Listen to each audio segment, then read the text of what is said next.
dollars flowing out there. And that feels good for a while, and it feels good for those of us that are not really impacted by it. So if we work in government, if we work in healthcare, if we work in technology, kind of high margin coastal industries, we're not really facing the impact of it, and we're getting the benefit. So we can go anywhere in the world. Our dollars are accepted. We have a lot of import power. But if you work in manufacturing or even adjacent to manufacturing, like you worked at a restaurant that served a manufacturing hub, for example, or a steel making town, those areas have generally been kind of deindustrialized in a way because we're running these structural trade deficits in part because of how the currency system is structured. Um, and so that's kind of the imbalance that builds up for decades. So when we look around the United States in particular, we see a lot of political polarization. A lot of it indirectly is because of that. There's more and more wealth concentration. There's more and more kind of segmentation between industries and kind of segmentation between kind of coastal centers and kind of the middle of the country. And a lot of that comes down to these multi-decade imbalances that have been building in large part because of the reserve currency status and that the structural trade deficits that it contributes to. In this compelling analysis by Lyn Alden, the underlying factors behind the perceived decline of the US dollar in the global economy are meticulously dissected. Alden emphasizes the historical shift from gold-backed currencies to the current era of free-floating fiat currencies, with the dollar reigning as the dominant reserve currency. However, structural trade deficits have led to a prolonged imbalance, fueling political polarization and wealth concentration within the US. As Alden illustrates, these multi-decade imbalances driven by the dollar's reserve status underscore the complexities of the US economy. Going back to my prior point, there's 160 different currencies. They can enforce local monopolies, but on the international scale, they've always had competition, right? Yes. So why do I decide to hold dollars if I'm in country XYZ rather than hold, kind of yen, for example? It's partially because of that global competition, that network effect. So back in the day, that common unit was gold. That was kind of the underlying.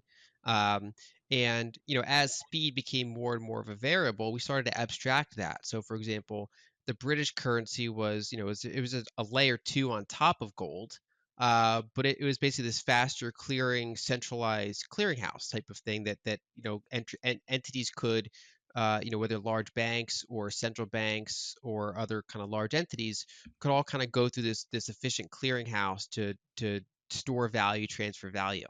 And of course, after World War II, that shifted increasingly over to the United States. And you know, what's different about this era is that the dollar is free floating. All currencies are. They're not tied to gold anymore, even though central banks still use gold as kind of long-term collateral. But basically, these currencies are free floating. And whenever there is a money that is the network effect dominant money good. So it's the one that most people want to hold. It's the one with the most liquidity. It's the one where the most people are storing their savings in it. They give a monetary premium to it, meaning that they're putting more emphasis on that than just its utility value. So in a world where there's a bunch of commodity monies and people realize that gold is the hardest one to debase, so they store their money in gold, that overall kind of gold market cap increases quite a bit because it's not just the utility value of gold, it's the whole monetary savings as well. And on the global fiat currency stage, a typical currency like, Egypt's currency, there's not really any external forces saving a lot of value in Egyptian currency. So Egyptian currency is kind of trading at its like equilibrium value. It's like utility value. Whereas a lot of countries around the world and a lot of even people around the world at the black market street physical currency level want to store their value in dollars.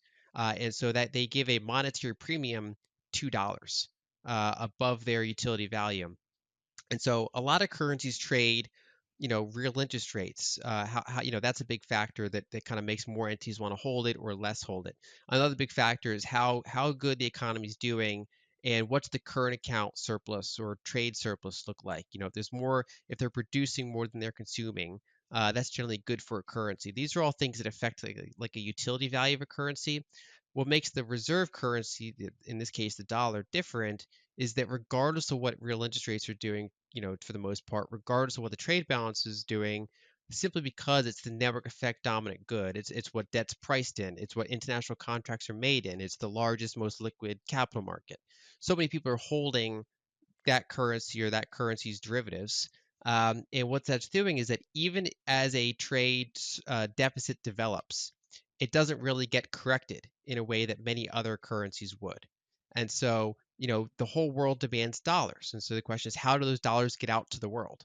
If all these countries are holding dollar surpluses, if they're all denominating their contracts in dollars, or at least a lot of them are, how do those dollars get out there? And the answer is structural trade deficits. They hold dollars so much that they increase the value of them. And then the United States finds itself saying, okay, well, it's very expensive to make things here, especially low margin manufactured goods. It's very expensive to make things here. Our labor is expensive. Our kind of our whole supply chains become expensive. So we have increased import power because we're the currency with the extra monetary premium on top of it. But our export competitiveness is weaker, and so we kind of build structurally these trade deficits. And so, we have constantly just dollars flowing out to China, flowing out to Switzerland, flowing out to Germany, flowing out to Singapore, flowing out to Japan. Kind of shifts over time based on if it's industrialization or is it as other types of goods or is it software or is it commodities. Basically, it's like dollars flowing out there, and that feels good for a while, and it feels good for those of us that are not really impacted by it. So if we work in government, if we work in healthcare, if we work in technology, kind of high margin coastal industries, we're not really facing the impact of it and we're getting the benefit. So we can go anywhere in the world. Our dollars are accepted. We have a lot of import power.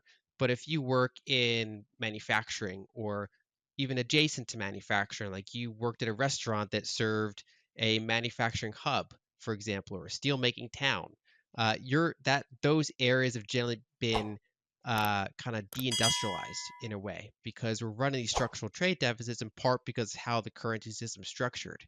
Um, and so that's kind of the imbalance that builds up for decades. So when we look around the United States in particular, we see a lot of political polarization. A lot of it indirectly is because of that. There's more and more wealth concentration. There's more and more kind of segmentation between industries and kind of segmentation between kind of coastal centers and kind of the middle of the country. And a lot of that comes down to these multi-decade imbalances that have been building in large part because of the reserve currency status and that the structural trade deficits that it contributes to. Lyn Alden delves deeper into the ramifications of the US's structural trade deficits, focusing on the net international investment position as a key indicator of long-term effects.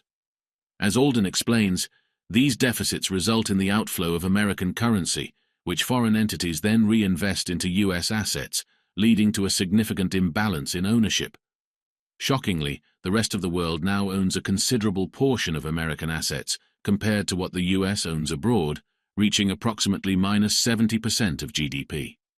This imbalance, Alden suggests, is approaching a structural breaking point, evidenced by shifts in global investment trends and geopolitical events like Russia's actions in Ukraine. Moreover, foreign central banks are gradually diversifying away from US treasuries, signaling a slow erosion of the dollar's dominance in global reserves. So I think the main thing to watch, I think, is the net international investment position because that's kind of the long-term accumulation of the effect of this. So basically, if a country runs structural trade deficits with the rest of the world, there's a couple things that happen.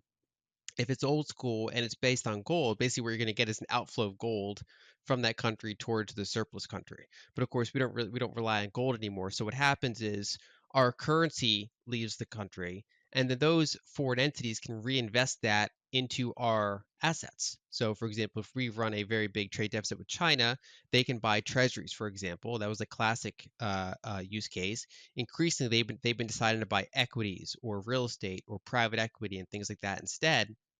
And so basically what we're doing is we're selling part of our appreciating capital stock, our ownership in businesses, our ownership in real estate, our income producing long-lived assets. We're selling ownership of that in exchange for current depreciating goods.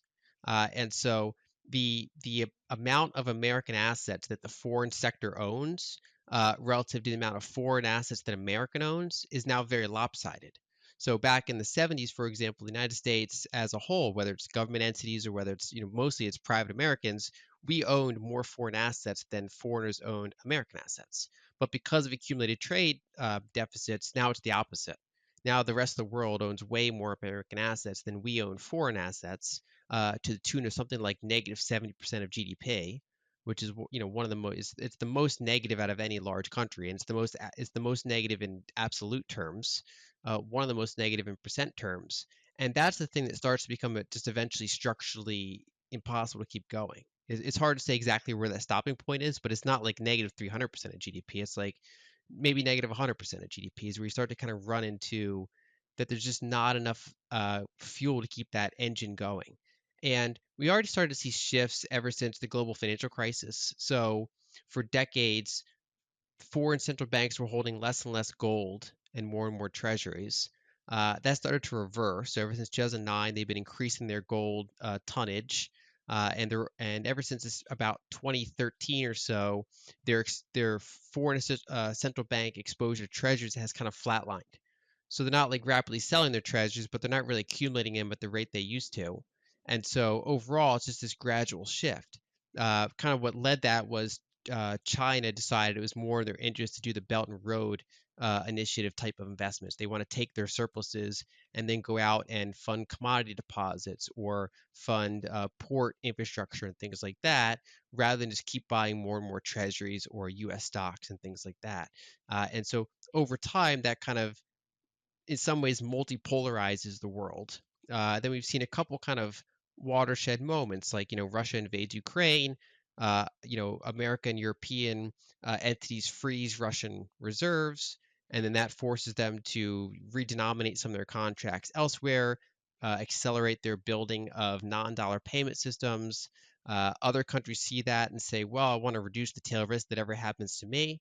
And so they start making bilateral trade agreements. And this is, again, it's a very large network effect, but it's one of those things that quarter after quarter, year after year, it's starting to take shape. And we're seeing in general the percentage of dollar-based assets in foreign reserves is very slowly kind of diminishing. In today's discussion, we delved into the intricate dynamics of global currencies, trade deficits, and their profound implications for the US economy. Lyn Alden provided valuable insights into the historical context of currency competition, the evolution of the dollar's role as a reserve currency, and the structural trade deficits shaping our economic landscape. As we navigate through these complexities, it's crucial to keep a close eye on indicators like the net international investment position to gauge the long-term effects. We've covered a lot of ground, and I hope you found this information insightful. If you enjoyed today's content and want to stay updated on future discussions, don't forget to hit the subscribe button, give this video a thumbs up, and share your thoughts in the comments below. Your engagement fuels meaningful conversations, and I appreciate you being part of our community. Until next time, take care and happy investing.